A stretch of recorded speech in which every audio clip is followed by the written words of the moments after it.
Good evening. Let me welcome you to the special meeting of the Town Council of Town of Sunnyvale for Monday, August 19th. Please join me in standing for the invocation to be given by Councilmember Freeman. Thank you. Bow your heads. Dear Lord, thank you for this day and thank you for all the blessings that you give us. Please be with this council today as we go over the business of the town so that we can put our personal thoughts aside so that we can do what is best for the town and make the right decisions for the town and the town only. In Jesus' name we pray. Amen. Amen. Please join me in standing for the Pledge of Allegiance. I pledge allegiance to the flag of the United States of America and to the republic for which it stands, one nation under God, indivisible, with liberty and justice for all. Please be seated. Good evening once again. Now time is 7:06 p.m. Let me call to order the special town council meeting of the town of Sunnyvale for Monday, August 19th, 2019. We have Councilmember Allen, Councilmember Wade, Councilmember Egan, and Councilmember Freeman, and Mayor George are present. Mayor Pro Tem Finch and Mr. Clark are not present today. But with the 5 out of 7 present, we have quorum. First item on the agenda is public forum. If anyone would like to come forward and speak to the council, please come forward at this time.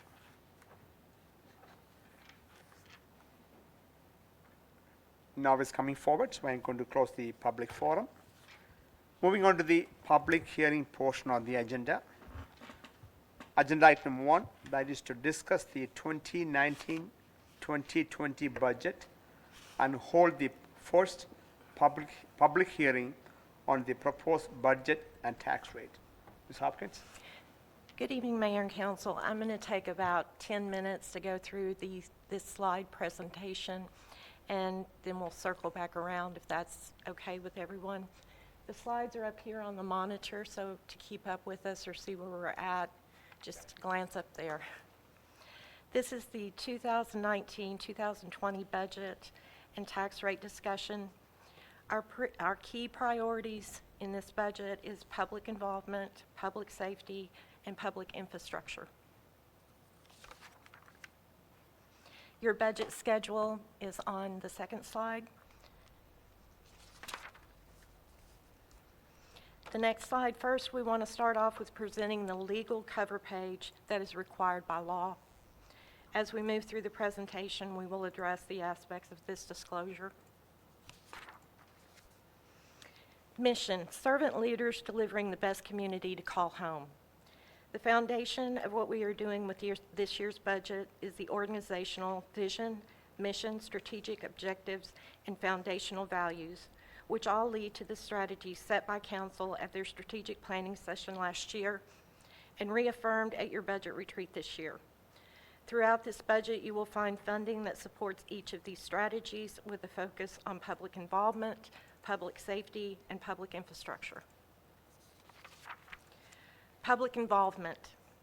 The budget before you is the accumulation of careful planning throughout the last year and extensive public involvement to set the course that takes the town of Sunnyvale into the future.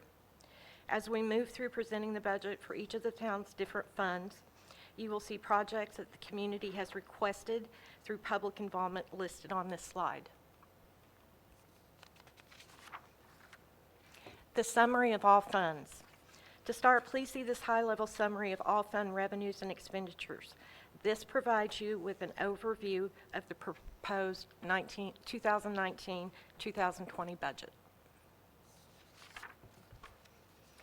General fund overview. As you can see, the general fund is supported by several sources of funds, but it is primarily property tax and sales tax revenue. The second pie chart illustrates the core municipal services supported by this fund, including parks, police, fire, courts, street maintenance, and administration.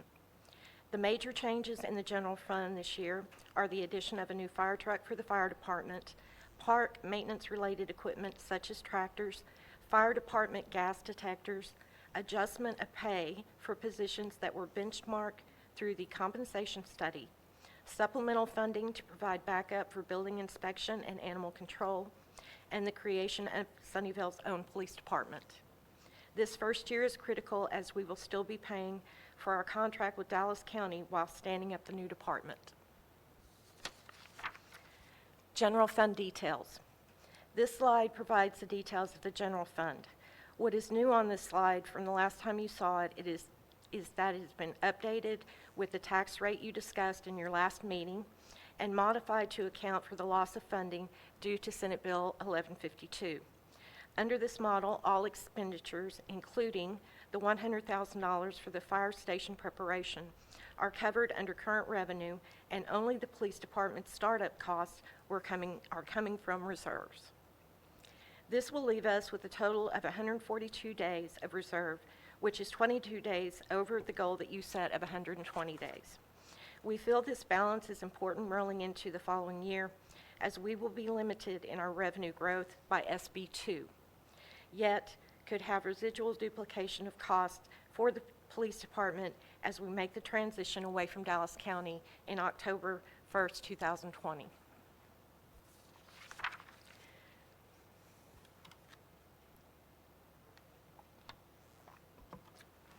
The general fund balance summary. This chart shows our ending reserve balance. And that's awful small, I apologize. It's going to be, we are projecting it to be at $3,796,296, and that's your 142 days. The utility fund overview. As you can see, the utility fund is supported by revenue derived from the sale of services, primarily supported by revenues from utilities, including water, sewer, stormwater, trash billing. Highlights of what's new: completion of design for Harris Addition sewer lines, initially funded in 1819, continued implementation of the rate study, which will provide funding for the Harris project and other capital improvements to the system, and continued implementation of smart meters. The utility fund water revenue and expense report. This chart shows the utility fund cash flow. Utility fund rate information. This slide illustrates the rate study recommendations that were adopted by Council in June of 2018. On the next slide, we can see how these rates compare to other communities. Current water rate benchmarks. As you can see from this chart, the rate study keeps us one of the lower rates as compared to our benchmark cities. Current sewer rate benchmarks. The same is true of our sewer costs as compared to our benchmark cities. Current total water sewer benchmarks, and this is our total combined. And as you can see, we are still the second lowest rate among our benchmark cities. The Road Impact Fund. For the Road Impact Fund, a conservative estimate of permits of 100 has been used to determine the budget. The majority of these funds will be used to fund Collins Road construction this year.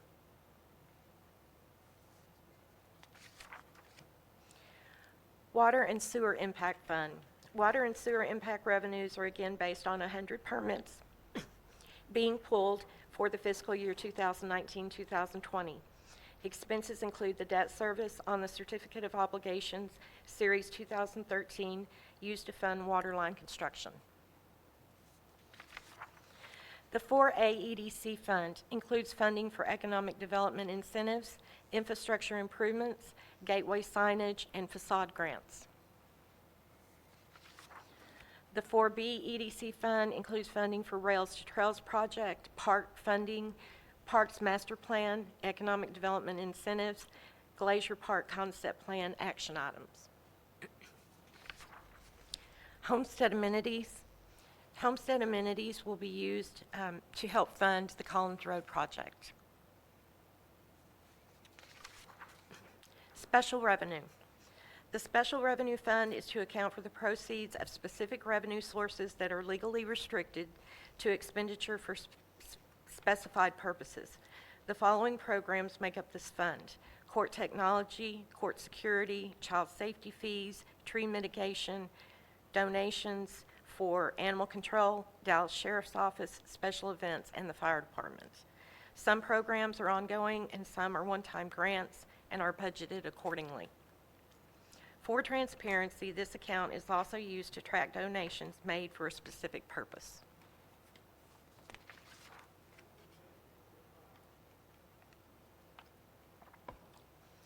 The PEG fund is currently a static fund. This is your access cable channel that the town does not currently have.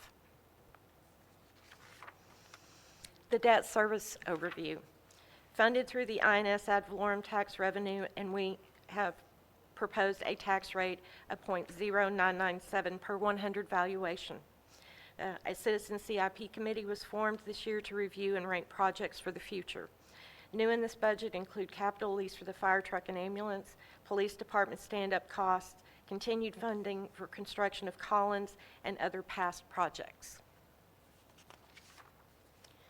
Debt service fund balance summary. This chart shows you the revenues, projected revenues coming in via INS, and the debt payments supported by that INS rate. We will have an ending fund balance of a projected ending fund balance of $278,295. Current outstanding debt does not include tax notes. This is just a visual so that you can see our current debt outstanding of $9,805,000, how it is broken down between the general fund and the utility fund, which particular funds pay the debt, what it's for, and when it will mature. And we will update it with the tax notes by the next meeting. The next few slides you've seen before, but they are required by charter to be part of your budget. The 5-year general fund CIP plan has the sources of funds and the uses for funds for those projects identified within the next 5 years. Collins Road Phase 1 is one of those projects, and this is just a snapshot of the status of that project, the funding sources and expenditures to date, and future funding. 5-year utility fund CIP plan, again, you've seen this before. This is, again, your sources and uses of funds for that CIP plan. Proposed tax rate. We have proposed a tax rate, M&O, 0.357000, INS, 0.0997, for a total tax rate of 0.456700. Estimated increase to average household of $165.12. You have there a comparison to other cities, and we are not the lowest, but pretty low. The final chart gives you a history of tax rates adopted by the town from the years 2008 through the current proposed rate for 2019-2020.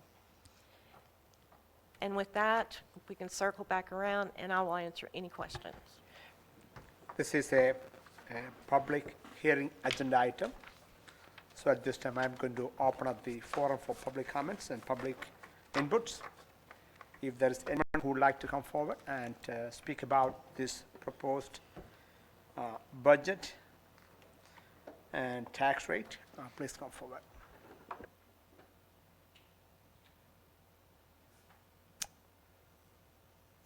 No one is coming forward, so I'm going to close the public hearing at this time. Council, are there any questions for staff?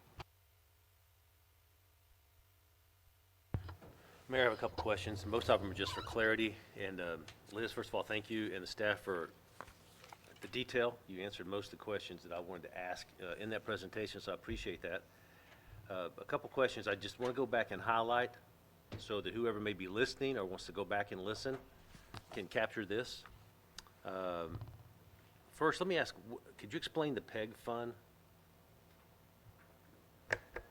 The PEG fund is funded by franchise fees that are collected by entities such as Time Warner Cable, any of your cable providing, provides HBO, those types of services. And they give us, we collect from our residents a PEG fee, and that PEG fee is used to provide a cable access channel to the town.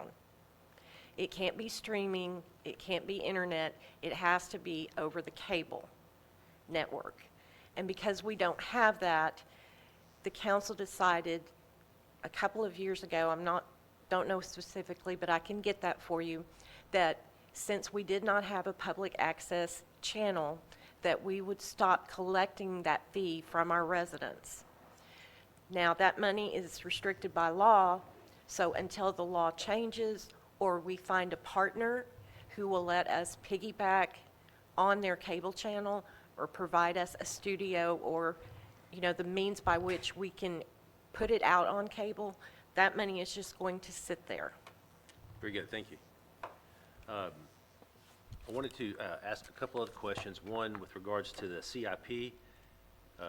We had a citizens forum that met and reviewed that and set the standard budget or the guidelines for what they'd like to see in our town to list as priority projects, and that's what we built our budget off of, right? Correct. Thank you.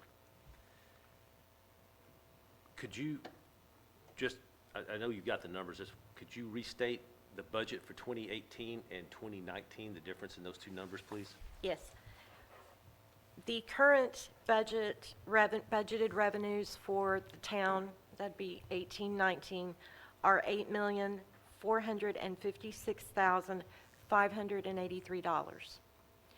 This proposed budget has revenues at $8,575,542. That is an increase of 1.4%. The budgeted expenses for the current year 18-19 is $8,560,861. The proposed expenses for 19-20 is $9,746,310, of which $1,179,918 is to stand up our police department. That is an increase of 13.84%. Very good. Thank you for the 13%, because my next question was going to be, was our increase at closer to 22% or 13%? And you summarized that very nicely at 13%. I appreciate that. The $1 million that we're talking about for the police is what we're having to fund to start the police program. It's not something we're holding in reserve, correct? Correct. Let me get to that specific budget, and I'll break it down for you a little bit. Standing up the police department, the $1,179,918 budget, $848,000 of that is personnel costs, salaries, for 1 chief, 1 lieutenant, 4 sergeants, 1 detective sergeant, 12 officers, 1 HR generalist, and IT support. The other expenses are electricity, water, telephone, office supplies, uniforms and accessories, fuel, gasoline, vehicle repairs and maintenance, IT system support, and dispatch operations. I think what's key here is that in the first year, we have to do the stand-up costs in tandem with also paying Dallas County for their services at $2.6 million a year. And we're doing both because we can't cut the cord until we're fully stood up and accredited. So that's where that duplication is, and I think, that was kind of the point of creating reserves, is so that something like this could take place, because that you have to do both simultaneously. Right, so the intent of the reserve is to build up the police department, and once we get stood up, then that number will go back to the current number approximately. Yeah, We don't know what that number approximately. is, but it'll go back Yeah. to the approximate number Yeah, of that probably duplication. $2.6 million to $3 million is our estimate, which is very similar to what we're currently paying. I think, one of the tricky parts about this is the time where they have to overlap. You can't just step out and hire 20 officers and put them on the street. You have to train them, you have to equip them, you have to get through TCOL, you have to get everything certified and accredited and go through a whole process to do that. So, and earlier we mentioned about keeping the 142 days. And, part of that is just your normal reserves, but keeping a little balance there is really important because we could have some overlap. Our goal is to pull the trigger on 10/1, but, there's a lot of complex things like dispatching and other things that have to be ready in order to do that, so. So then it's fair to say that the numbers that we're holding is to keep the town from going into severe deficit, not knowing what that deficit actually could be then, correct? Right, it's very conservative fiscal planning. Very good, thank you. Just a couple more questions for you. Slide 34, I believe the answer is there, Liz. When was the last time that we actually raised the tax, not appraisal, but the tax rate in this town? It looks like, from this is the last slide of the presentation. In 2017-18, we raised the total tax rate from .408 to .413. In 18-19, which is the current year that we're in, we lowered the tax rate from the .4131 to .41290. And then we have proposed for 19-20 a tax rate of .4567, so that is a rise in the tax rate. One of the questions that has been asked recently, and either Liz or Susan, either one of you could answer this. I think it's a fair question just to put on the record. A question was asked, why don't we have the town vote on the budget? And Susan, you've been in several towns, and I appreciate your expertise and knowledge. Is that a common or uncommon functionality for the town to actually vote on the budget? Have you seen that happen before in any of the towns you've been in? No, the provision in the law is that if you exceed the rollback rate, then you would go to a vote. And the citizens have a right to call for the vote. We're not exceeding the rollback rate in this situation. We're staying under the rollback rate.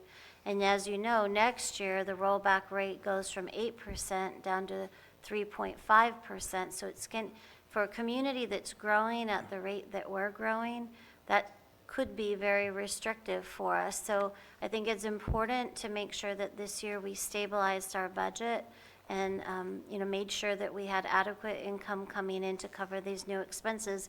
And if we have an opportunity next year to lower it because it works out better than we think, that's great, and we'll do that. But I just want to piggyback on what Liz said, that between 2008, which as far as this chart goes back, all the way to 2017, there was no increase in the tax rate. So that's extraordinary that it hadn't increased in all those years. And we were relying upon the growth in the community to be able to meet the needs. And with standing up the police department and doing some of the major capital projects that we have planned this year, that we couldn't rely just upon the growth. There was a need to adjust the tax rate more in line with what some of our peer cities are. Very good. I actually have two questions left. There was a question regarding the Collins Road budget, which is approximately $9 million. I just want to publicly confirm and verify that that is not our cost. That is the total cost. Our cost to the town is approximately $3.7 million. Is that right?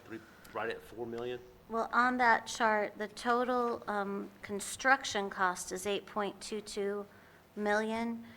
Dallas County is contributing $3.48 million. We, through our Series 27 tax notes, COs, was $3.12 million. And then we're contributing an additional $1.6 million. And we are seeking grants through other agencies to offset that. We just don't have a final answer. So in this budget, we have allocated the funds to be able to pay for all of that. So our total cost would be 3.1 plus 1.6, so 4.7 4.7, there you go. million. Okay. And I think my last question has to do with the town operating in a deficit. We don't operate in a deficit. We borrow money. We borrow money for COs, which is common to borrow money to pay for. We pay that over town, but we don't borrow money by law just to have extra money sitting around for Yeah, unknown absolutely. things, correct? Yeah, absolutely not. And if you'd like, at our next budget meeting, we'd be happy to bring a comparison of the same cities that we benchmark everything against, and to look at the debt ratio of all of those cities. I think you'll find we're right in what is very common for cities and very comfortable. And, it's the matter of getting things done. It's great to have a low tax rate, and I think I live here, all of our goal lives here, we're all paying the same taxes. But you also have a fiduciary responsibility to take care of your infrastructure, take care of the needs of the citizens and what they're asking for. So, I think it's always a balance. I think it's fair to recognize that this doesn't cover everything that we're sitting on looking at. There's Barnes Bridge Road and some other things that we're sitting out there that need to be repaired, Yes. but the budget fits this, and this is what we're going with this year, Yes, based sir. on the data and all the CIPs, the citizen forums, and all that stuff. That's what we're going on. Yes, sir. Susan, I want to thank you for your feedback, and for Liz for your expertise on numbers. I appreciate that. Jim, I appreciate your expertise on the numbers as well. And the council, that I believe is conservative. We don't like raising taxes. We don't like having to increase the numbers. But we also have an obligation to care for our town and the infrastructures, the sewage, the drainage, and all those things that go along with that. And I appreciate everybody on this council looking at that, open-minded to do the hard work, and that is to decide, hey, are we going to pay for this, or are we going to let the town collapse? And I think we're in a great place, Susan, and I appreciate your expertise and the staff as well. Thank you very much. Council, additional discussions or questions?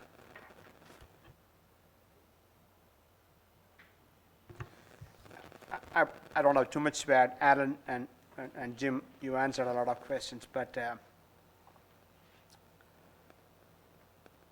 I just wanted a couple of things.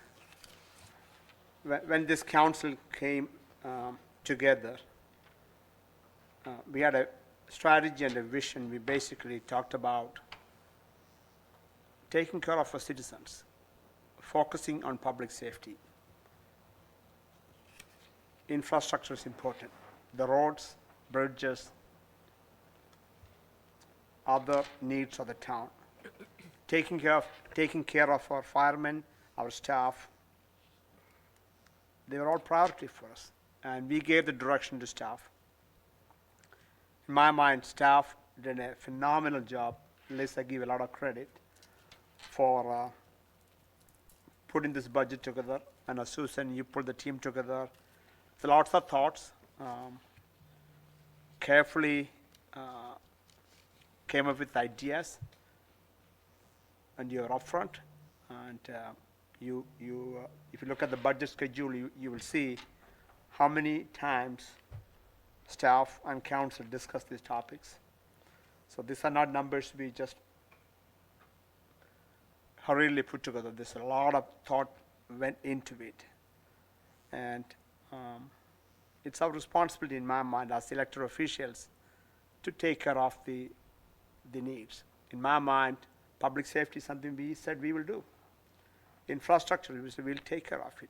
We'll take care of our staff. Everything else we talked about. That means, again, if you compare with other institutions in town, there are some examples. They promise certain quality of service, and our citizens stood behind them. And I believe at least the many people I talk to want to see roads fixed, want to see police department. Again, we involved a lot of citizens. We formed more citizens committee than ever before. We got a lot of good qualified people to be part of it, and they contributed it. So we listen to citizens, we involve the public, we are moving forward. And I want to say thank you to the staff for all the work. Okay, anything else? Anybody else? Yes, sir. Mr. Wade? I agree. Thank you to the staff. They've done an excellent job. But I want to go back and make sure we indicated the cost of Collins Road correctly. I think I heard it was 8.2 million. I think it's 9.4 million, made up of our COs that we issued in 2017 of 4.3 million, contribution from Dallas County of $3.5 million, and our unfunded amount that we took from other funding sources of $1.6 million. So I think that's $9.4 million is the total cost of Collins Road when you add everything. And one of the components that might not be realized in this presentation is the engineering for Collins Road. Dallas County partnered with us on that, and I believe it was about $532,000 worth of engineering, and we funded that we didn't fund that from reserves. We funded that through general fund revenues. So that component may not be reflected here, because we paid that. We didn't roll it into a debt or anything like that. So that's another component to look at. Comes to almost $10 million. Yes. So I think that's a more accurate number for the total cost of Collins Road Phase 1. Yeah, I was just referring to the construction costs, which is what we're paying for right out of this budget. Right, that is, and she's correct, but we've paid for other costs out of other previous funds. Right. Jim, those costs were paid for. They weren't CO'd or Well- bonded, is that right? We took a CO for $4.3 million in 2017. Right. And we used those funds to buy right-of-way, and we have some of those funds left, and they include paying for remember we had to cut down all the trees along Collins Road, and we used a consultant for something, I don't remember now what it was, but, so those COs have covered all that cost, except for the engineering costs that we paid for out of general fund revenues a year ago, or 2 years ago, maybe longer than that, actually. So that cost is paid for, though? That cost is paid for. Okay.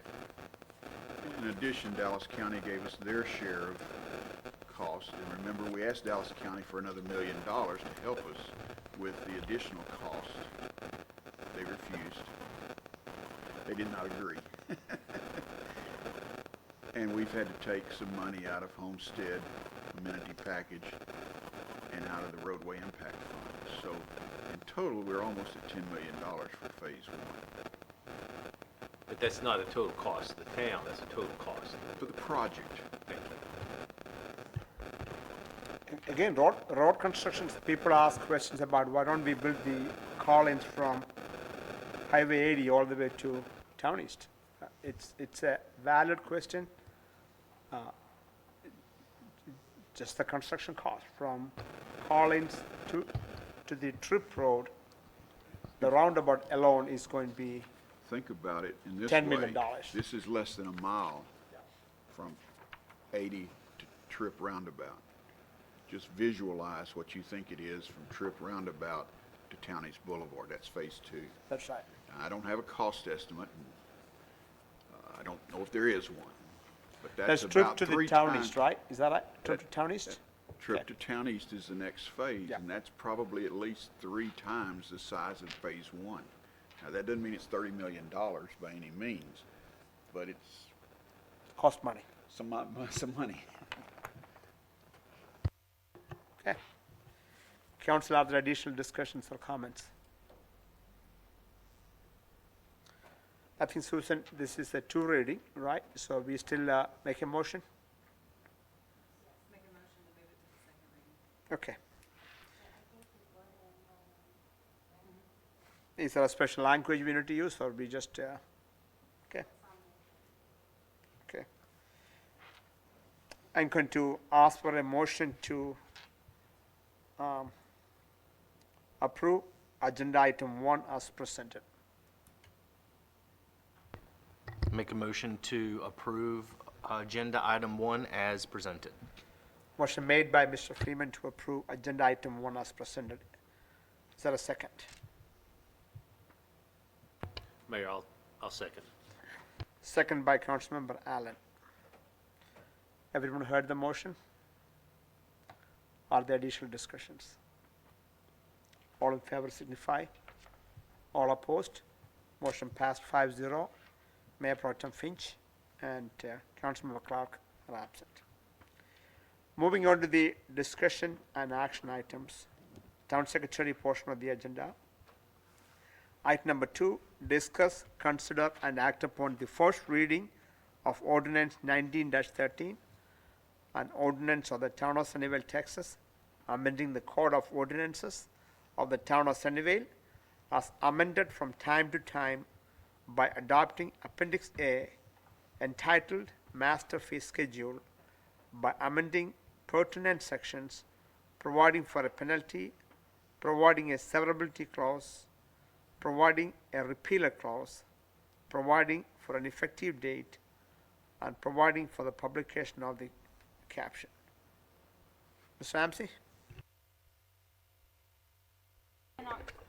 Back in October of 2018, Town Council approved a contract with Wildan Financial to conduct a user fee study, and tonight I will present that study to you for consideration. So what are user fees? User fees fund programs that provide services to private individuals with little or no benefit to the community as a whole. State law requires that user fees for services must reasonably relate to the cost that it actually costs to provide a service. What is a user fee study? The primary goal of a user fee study is to determine the reasonable cost for providing that service. Each service and each fee is calculated individually. Most of those were done using time data. You may recover up to 100% of the cost of each fee. However, you do not have to. The town can choose to lower the cost. You just can't go above it. Objectives of a user fee study: to develop a rational basis for setting fees, to understand the total cost for providing a service, identify your subsidy amounts, which is your full cost versus what you charge, maintain consistency with local policies and state law. So the scope of this study included general, parks, animal services. They included court, we'll talk about that one, engineering, planning, building, police, fire and EMS, and utility. The data and town staff's participation. So Wildan used a couple of the following to determine the full cost for providing the services. They used each department's budget. They use salary and benefit information for the person that completes the task. Time estimates that it takes us to complete a task, and the town and department feedback from employees on each fee. So the summary of the steps that they took: they started with the data analysis. They interviewed each department.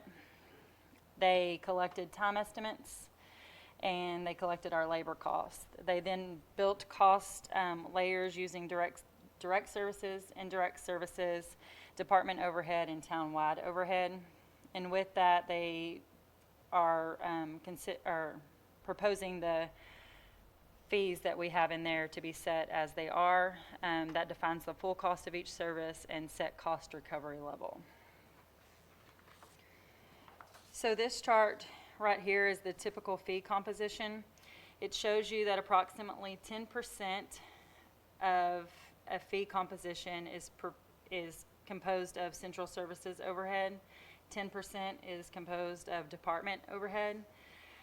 But the bulk of providing a service is your direct cost, which includes labor, third-party cost, and your material cost. So fee cost composition example. So fully burdened hourly rates are predominantly used to calculate full cost for each fee. However, just because a fee falls under a certain department, that fee might have other involvement from other departments indirectly. So the example that you have in front of you is a fee or service that is for development services. You see that everybody in that model is under development services. However, you have the town secretary who might have a back-end hand in that fee. The best one that I can give you is like health permits. So they do the bulk of the work, but I have to sign each one of them. So these next slides are a general breakdown and the bulk of what was changed for each department. So in the general and the parks department, it consists primarily of rental fees and deposit fees. Currently, the town has rental fees for park and town halls, and we wish to add rental fees for fields and tennis courts. So as a result of that, 10 new fees would be added. We have compared comparisons to other municipalities in our area. Animal services. Current fees that we are suggesting will largely subsidize the cost of providing the service. The objective for doing this is to encourage participation and stay competitive with surrounding municipalities. As a result, there would be decreased to 2 fees, 4 fees would increase, and 5 fees would remain the same. So I went ahead and left the slide in there for court just so we could touch base on it. All court fees are out of the town's control. They are either set by state statute or the judge. Engineering. Suggested fees were adjusted to be closer to full cost recovery. As a result, there would be an increase to the civil construction plan fees, while 2 fees would decrease based on the full cost calculation. The average fee increase would be 34%. Planning. Current fees are heavily subsidizing the cost of providing services. The current subsidy for all planning fee is at 58%. So the suggested fees that we are bringing to y'all would bring us to closer to full cost recovery, and that would make the average subsidy 10%.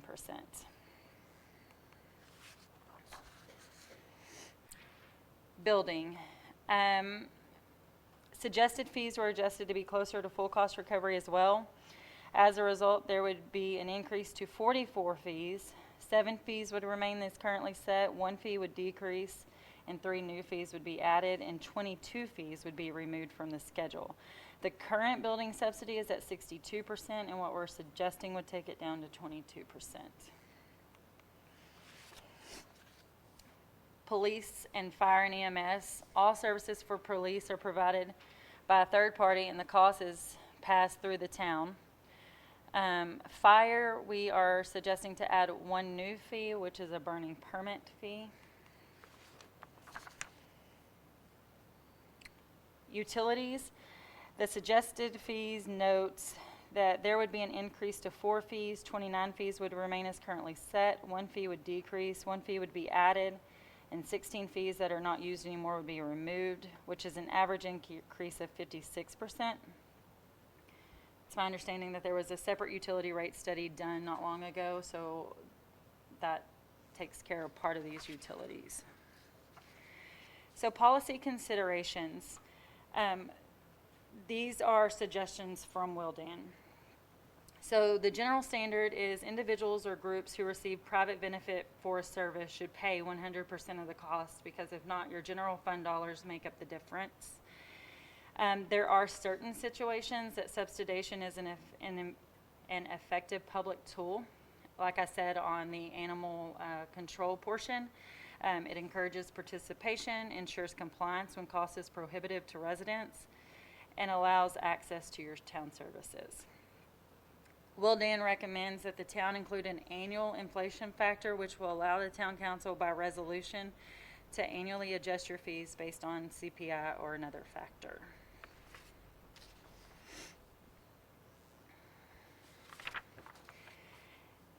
There have been multiple work sessions that were open to the public related to these fees.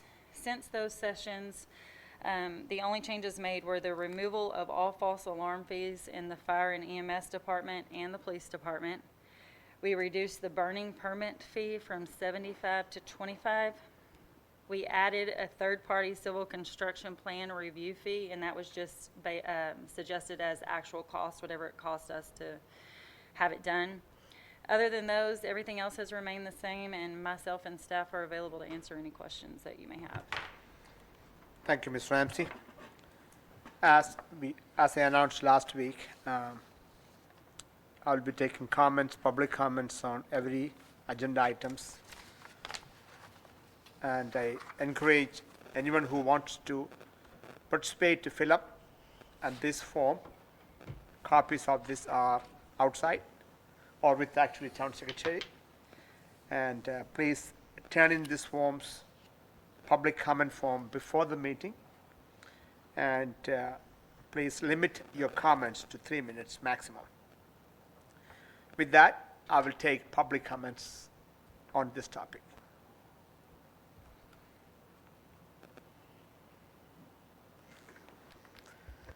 No one is coming forward, so I am going to close the public comment session.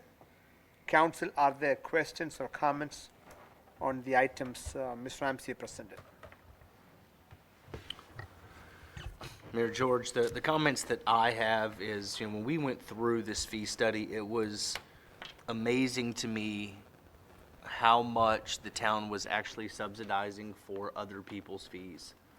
I mean, you saw some of these there was over 60% subsidy. I think what the town decided to do is to basically, if you're going to use the services, you should pay most of it. The town itself shouldn't be responsible for covering your fees. And if you look, we still have, pretty decent subsidies, 10%, 20% on some. But I do like the fact that we're getting these back in line to where we're not footing the bill for your construction project. We're actually requiring you to actually foot the bill for your own project. So that's the only comment that I see with in regards to the fees. Thank you, Mr. Freeman. Are there additional comments or questions? Mr. Egan, you had a couple of questions or comments. Has that been addressed? We discussed them, we being town manager and I, and how she's left it is, I guess that's how it's going to be left. Are you comfortable with what is presented? There are some issues within there that are somewhat policy related, and those were some of the comments that I provided. Particularly the one I've got a problem with is a burn permit for $25. People are not going to come get a burn permit for $25 in the areas where it's conceivable that they could burn. Now, if you get into the M streets, the S streets, any of the developed area, you'd be foolish to be asking for a burn permit. But there are also wide open areas of this town, I happen to live in one of them, that getting a burn permit is acceptable, but if people have to come in and pay $25 to do it, they're not going to do it. And I made that comment when we had our conversations. I relented when we decided to be $25. I thought that was better than being $75. I still think that it's not going to be a reality. Granted, somebody has to come inspect the burn pile, and there's a cost associated with that. But it's not like it's Scott Evans, who's working the streets and taking care of crime, who needs to be working the streets and taking care of crime. I don't mean to belittle the people that are sitting in the firehouse and the chief, but their time isn't as critically needed, and a burn permit doesn't have to happen right now. So the inspection of that burn pile, whether it's done by the fire chief or building inspection, can be done at will or at time. And therefore, I don't see that cost, even though it's $25 and we're going to be subsidizing it. It's one I've got a problem with. But you don't have that many residents in town that are going to be calling for burn permits. Part of the policy decision that I believe I wrote up when I responded back to Susan was that if you exceed 2 or 3 burn permits a year for a given property, then you need to start getting hit for it. But we don't have a place in this town, we've discussed this over and over again, we don't have a place for people who have large pieces of property with a lot of trees on them to take their limbs and their branches. And we just discussed last week the 3 cubic foot limitation that Republic's going to put on us with the increase in the waste rates. So until we have a mechanism that allows that to happen, that's the complaint that I hear, is we don't have a place to put the stuff for those of us who have larger pieces of property and end up having a lot of organic matter that we can get rid of. I've gone out and actually helped Republic load the truck up just whenever I've had a bunch of stuff to cut down. And when you're cutting stuff down, assuming you're cutting it down, didn't happen because of a storm, you're not cutting and going like, oh, okay, now I've reached my 3 cubic foot limit, now I have to wait until next week. It doesn't work that way. It works in a way that when you go out and you trim your trees, you trim them all, you get them done, you take it out to the curb, and you want it picked up. But Republic's not going to pick it up. If they do have the room on the truck, they're not going to pick it all up, generally all at one time, unless you go out and help them and give them a bottle of water and treat them nice. It's part of what you end up having to do in order to hopefully get it picked up. Now, I'm not bemoaning the issues that Republic has. They've got their issues that they have to deal with. They don't want to fill up their truck because they're picking up trash.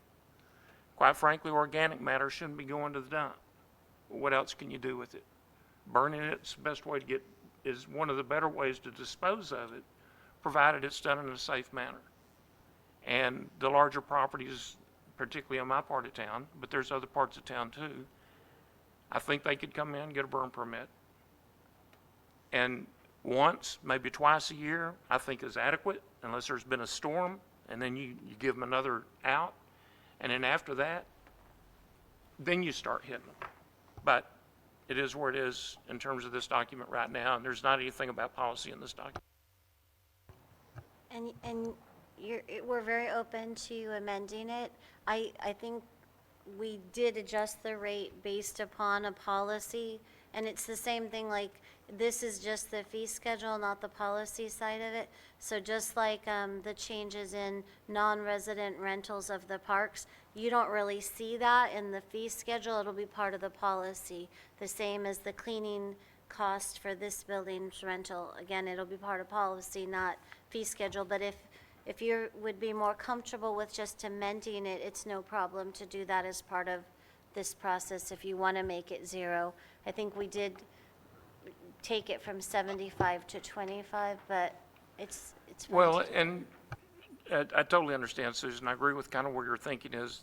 Part of my dilemma is the fact that I kind of like to be a black and white kind of person. And when I, as an outsider, even me as a council member, as long as I've been involved with this stuff, walk in and see a fee schedule, I'm going like, I got to pay $25 for it. It's going to get posted. The policy's not with it. And if you don't have a policy with it, then it's subject to interpretation. And some people can use that as discrimination because you charged Joe over here for a burn policy or burn permit, but you didn't charge that guy over there because it's not all in the same document. And I know it's hard to do, but somehow or another we got to start molding this stuff together. Why? What are the outs that are in here? What are the reasons? I mean, some of these things you don't put the reasoning, but you have to put the policy enforcement purpose so that somebody can't say that they were discriminated against for one person over another person. And I know it takes time. We've got to get the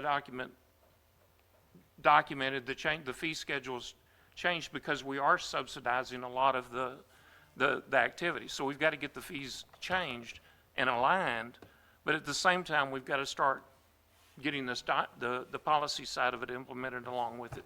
Sure. So whenever the rest of the discussion is done, if you make the motion, just make it with your suggested change, and we can encompass that. Council, are there additional discussions or comments? Mayor, I have a question. Thank you, sir. Susan, with regards to building, occasionally we're accused of being financially liberal.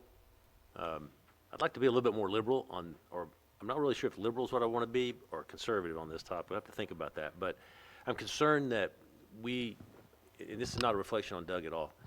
However, I think it's an indictment on our town that our staffing is short in some areas, and I'd like for us to consider readdressing the building fees so that we can fund a second staffing person so that we don't have to worry about did we get to the details of inspections of some of the building permits. I'm talking very specifically of building permits, not anything else.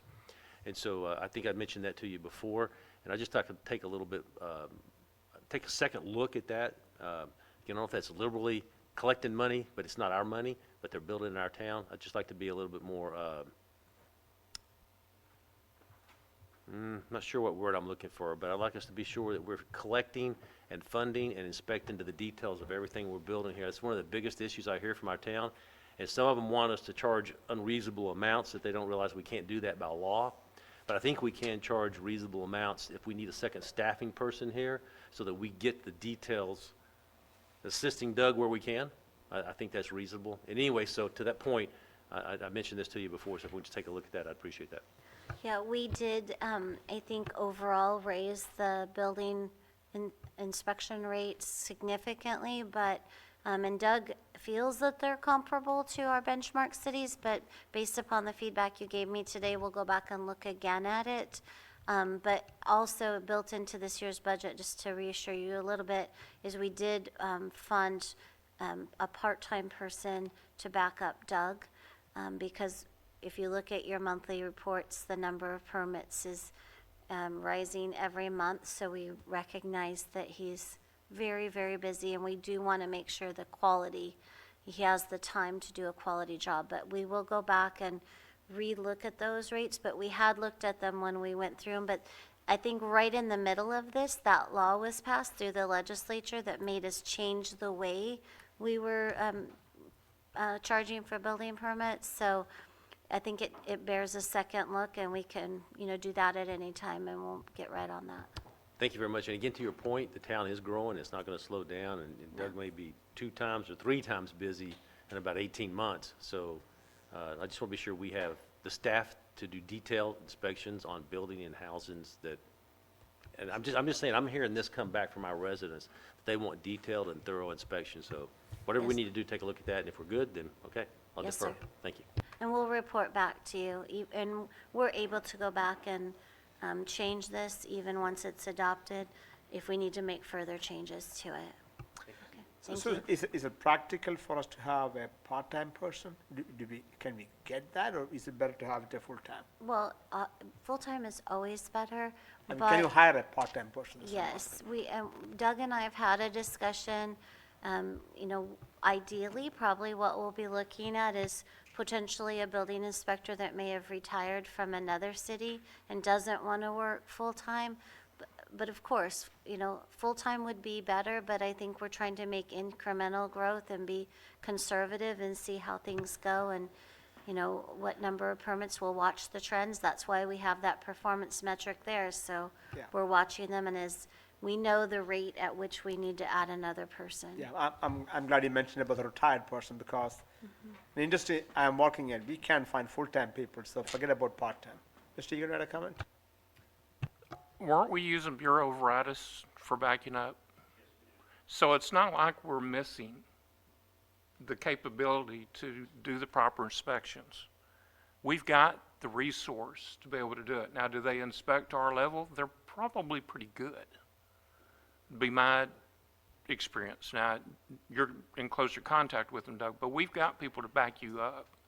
Now, once you begin to reach a volume that you find a mean level in volume, which I don't know that that's going to be possible ever in this town, for the number of permits that will be billed or will be issued, it's always going to be fluctuating. And I think having somebody that you can pick up the phone to call out Bureau Veritas is going to be a much more solid and substantial means of getting inspection than dealing with somebody who's retired.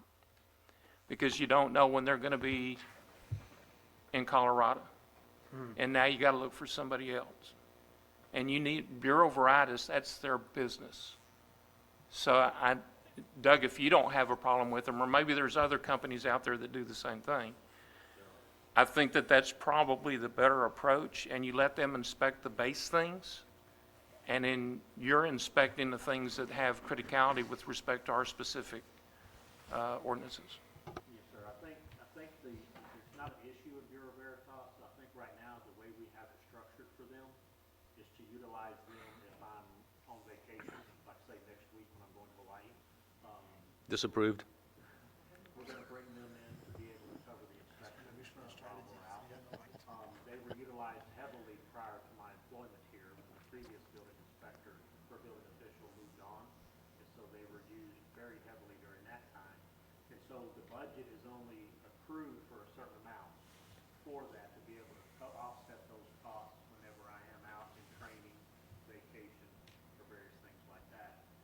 With the growth of the city or the town that we have now, with some of the other future developments that are coming, yes, by all means, you can pull them in and use them, but you're gonna be using them at a cost that, we would have to do the analysis, but you're gonna be using them at a cost of what you could possibly hire a part-time person, which in some cases would actually free me up to be able to manage my division, because I also do supervise code enforcement and animal control.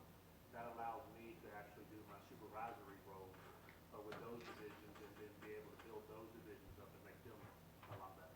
Well, the bottom line here is we're getting down in the weeds, and we don't need to be down in the weeds. This is something that you and Susan, town staff, you guys play the number of games however you can.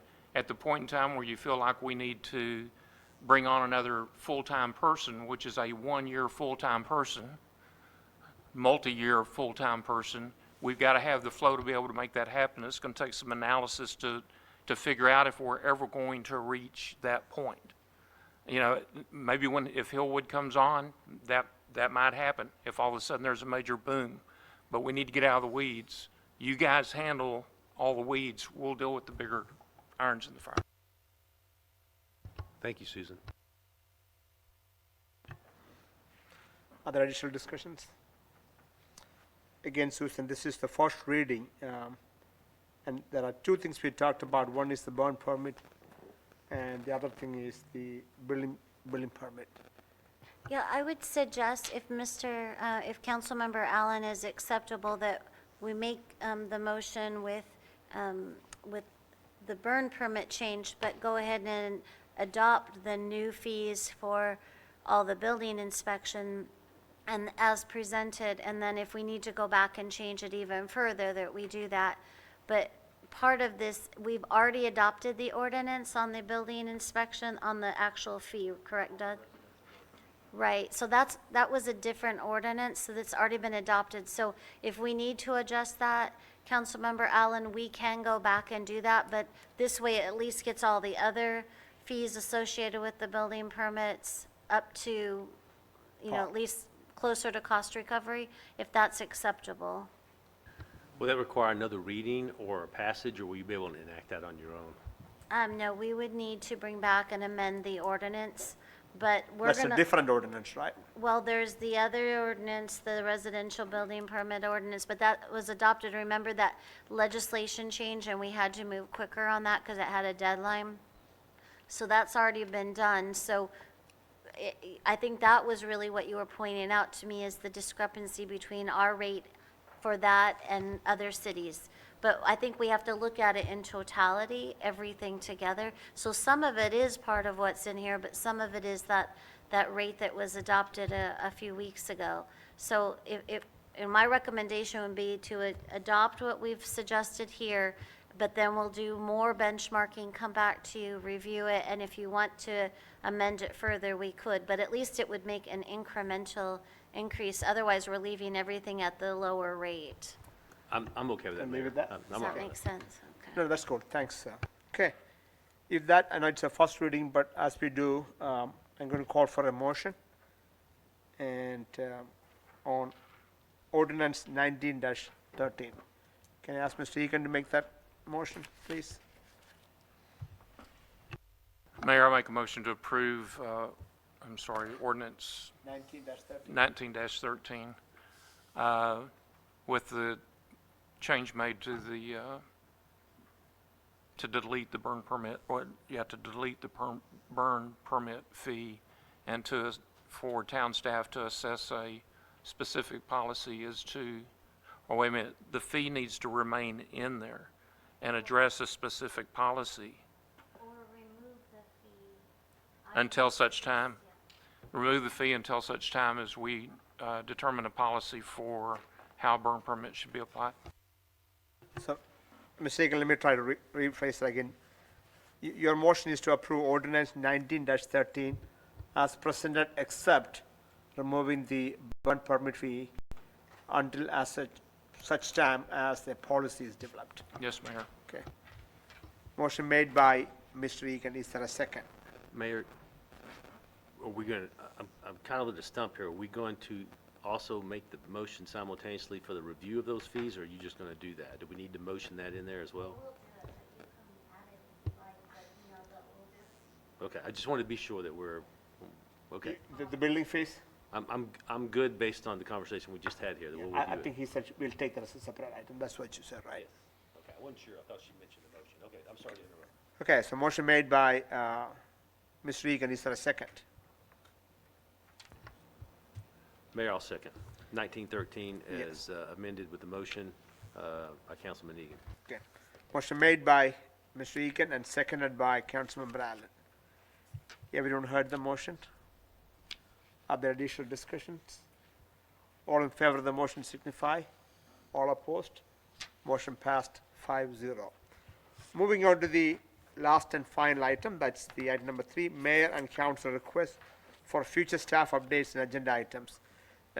Ms. Town Manager, I have a question. I know we have talked about Census Committee and do you call code, what again, code? Code Enforcement Focus Group. Enforcement Focus Group. So you're looking for volunteers, is that right? Yes, sir. So I sent you both of the charters today. Staff put together charters for each of those, and upon your approval of those, then we'll do recruitment efforts, and then we'll bring those all to the council for voting and appointment to those committees. Okay, so I will review and get back with you. So the question is, do we start asking for volunteers yet, or do we wait for the council to approve it? I think we can ask for volunteers because both of those were things that had previously been discussed with the Okay. council.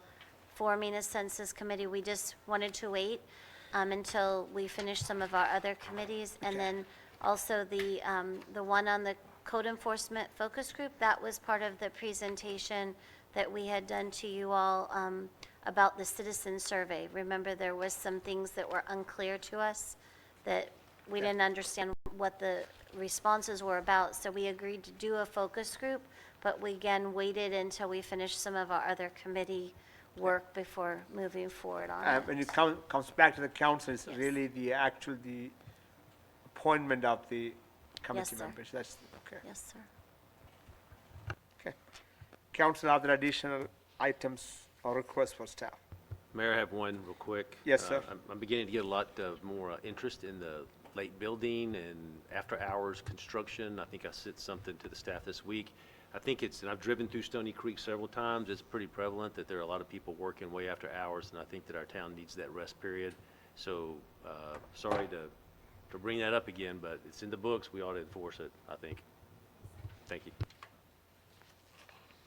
Anything else? Okay. If not, time 8:14, so I'm going to adjourn the special meeting for Monday, August 19th. And I want to thank Susan, our police chief, our Doug, Liz, and Rachel, and everyone else who worked behind it and being here today. Thank you very much. And also council members for taking time to be here on this day. Thanks.